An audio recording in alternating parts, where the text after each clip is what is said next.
"Officers, the woman is here." The manager of the local grocery store in Glendale, California, pointed towards a woman they had taken to a corner of the store, away from everyone else. 3 cops were called to the scene, and Officer Charlene Manson thought there might be some danger. To their complete shock, the manager led them directly to a frail woman sitting on a chair with her eyes downcast. She was clutching several food items in her hands. She refuses to give up the food she was trying to steal, but at least she sat there without a fight, the manager explained. Charlene frowned at her colleagues, Anthony Gomez and Fernando Suarez. "All right, sir, but how much was she stealing?" she asked the manager, a man named Mr. Sterling according to his name tag. I don't know for sure, but based on the items in her hands, it has to be around $10. Mr. Sterling guessed and looked at the officers. Clearly, he was expecting them to arrest the woman, and of course, that would have been the correct procedure. But there was something about this situation that didn't sit well with Charlene. Arresting a woman for a measly $10? She looked haggard and too thin, so she approached her. "Hello, ma'am, can you look at me?" she requested, leaning slightly to see from a closer angle. The woman raised her eyes to hers, and their pleading look broke Charlene's heart. "Why were you stealing these things?" She shook her head and uttered desperately, "I'm hungry." The words resonated with the 2 other cops, and finally Charlene stood up. "Is it all right if I just pay for what she's carrying?" she asked the manager. But, Mr. Sterling sputtered, "Aren't you going to arrest her?" "Honestly, you guys calling us is already wasting more money than $10, and I'm not justifying her actions, but times are hard.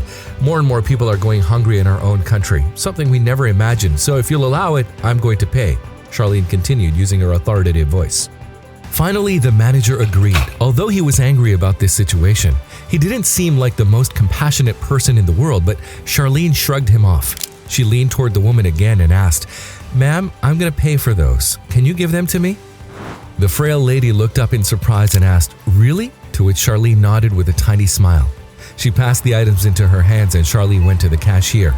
As the manager stated, the total was just about $10.07, and the items consisted of bread, milk, 2 cans of tuna, 2 cans of baked beans, and a pack of shredded cheese.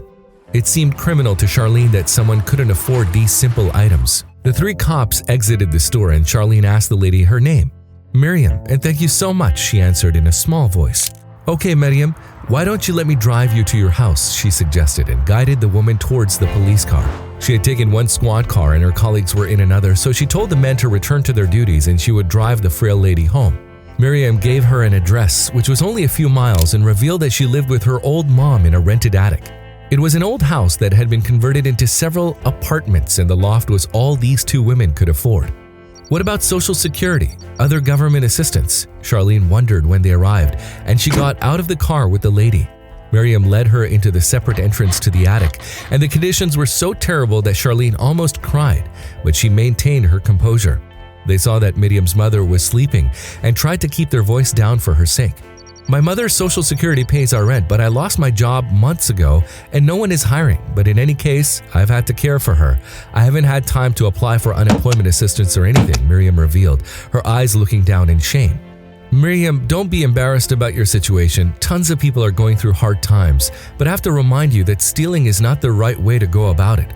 There are soup kitchens and other charities that could help you get food. Don't you know about those?" Charlene chided gently. The frail woman shook her head. "I had no idea. I don't have a phone or internet to search for those things. I had no idea where to ask or who. It's been a little hard on us. My mother can barely walk anymore, and living in that attic has depressed her so much. I've had other things on my mind." "I understand," Charlene nodded, "but I'm here and I'm going to help you now." "Thank you. Thank you so much." In the end, Charlene called several friends. One of them handled a food pantry in town and agreed to deliver groceries to Miriam and her mother, Mrs. Fitzpatrick. She also helped the woman apply for more government assistance and started a GoFundMe page to raise money. Thanks to the support of her friends, colleagues, and even people from all over the world, Charlene raised enough funds to rent a tiny but better apartment for Miriam and her mother. Once they moved the 2 women, she told Miriam, "Now it's time to find a new job, and I have an idea if you're willing to learn." "Of course," Miriam agreed, and Charlene got her a job as a part-time police clerk at her station. It wasn't the best paid position, but it was something. The job would help her learn skills to apply to other places later.